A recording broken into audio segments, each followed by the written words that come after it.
आयुषी राठौर और आप देख रहे हैं नेक्स्ट 9 न्यूज।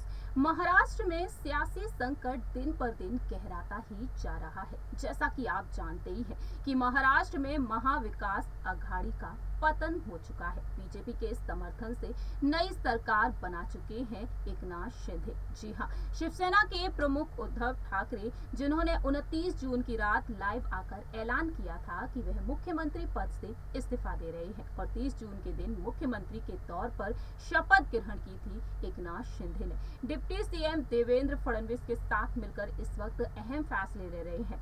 शिंदे और फडणवीस की सरकार इस वक्त विपक्ष के निशाने पर भी बनी हुई है, क्योंकि देखने को मिला कि बहुत ही कम समय में शिंदे सरकार ने तकरीबन 700 से अधिक आदेश भी पारित किए, लेकिन इस बीच वह मुश्किलों का सामना भी कर रहे हैं। सुप्रीम कोर्ट में इस वक्त जंग छिड़ी हुई है। 29 अगस्त है आज और इस वक्त सुप्रीम कोर्ट के फैसले का इंतजार किया जा रहा है और चुनाव आयोग जल्द ही शिवसेना के चुनाव चिन्ह पर भी फैसला सुनाएगा। ऐसे में देखा जाए, उद्धव ठाकरे एकनाथ शिंदे के बीच जंग छिड़ी हुई है बीएमसी चुनाव को लेकर भी, लेकिन यहाँ पर एनसीपी प्रमुख शरद पवार और उनके भतीजे पूर्व उप मुख्यमंत्री अजीत पवार तमाम तरीके की मांग करते हुए दिखाई दे रहे हैं। वह डिप्टी सीएम और सीएम को कॉल करने के लिए मजबूर होते हुए दिखाई दे रहे हैं, तो कभी उनसे मिलने के लिए मजबूर होते हुए दिखाई दे रहे हैं। वो इसलिए क्योंकि महाराष्ट्र में जो इस वक्त किसानों को लेकर मुद्दा गरमाया हुआ है, किसान किस तरीके से अपनी जान को गंवा रहे हैं, किस तरीके से यहाँ पर किसान तमाम मुश्किलों का सामना कर रहे हैं,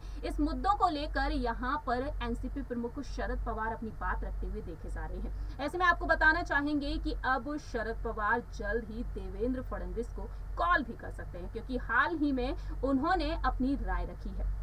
जानकारी के लिए आपको बता दें कि शरद पवार हाल ही में एक कार्यक्रम का हिस्सा बने और उस कार्यक्रम में उन्होंने कहा कि महाविकास अघाड़ी सरकार ने शराब बेचने का जो फैसला लिया है वह अच्छा है। वहीं उन्होंने यहाँ पर अपनी बात रखी, पिछली सरकार को लेकर उन्होंने बात रखी कि जब शराब बेचने की नीति पिछली राज्य सरकार द्वारा लाई गई थी वह एक अच्छा फैसला रहा और किन्हीं कारणों से इन्हें लागू नहीं किया जा सका और आज के समय में देश की 60% जनता कृषि में लगी हुई है। ऐसे में देखा जाए तो देश की आबादी को देखते हुए किसानों की जनसंख्या को नजरअंदाज नहीं किया जा सकता है। ऐसे में उन्होंने यहाँ पर किसानों के मुद्दे को उठाया और वह परेशान है काफी ज्यादा और अर्थव्यवस्था जो ठीक नहीं है इस वक्त, उसको लेकर उन्होंने अपनी बात रखी।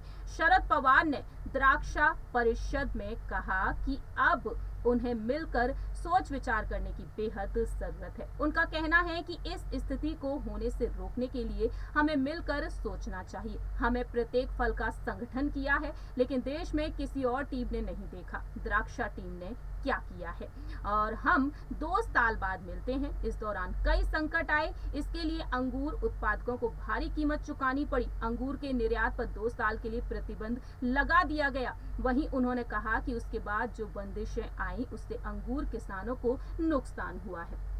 इस तरीके से शरद पवार ने अपनी बात रखी है। उन्होंने यहाँ पर जब महाविकास अघाड़ी सरकार रही, जब शिवसेना की सरकार रही, यानी कि उद्धव ठाकरे की सरकार के वक्त जो फैसले लिए गए थे वह बिल्कुल सटीक थे, बिल्कुल सही थे, लेकिन इस वक्त वह नई सरकार पर निशाना साधते हुए दिखाई दे रहे हैं। ऐसे में देखा जाए तो अब इन मुद्दों पर चर्चा करने के लिए वह जल्द ही देवेंद्र फडणवीस से फोन पर बातचीत कर सकते हैं या फिर मुलाकात भी कर सकते हैं। ये वक्त के साथ ही पता चलेगा कि आखिरकार शरद पवार और देवेंद्र फडणवीस मिलकर इस मुद्दे पर क्या कुछ फैसले लेते हैं। इस रिपोर्ट में इतना ही। बाकी की तमाम अपडेट्स के लिए आप देखते रहिए नेक्स्ट 9 न्यूज।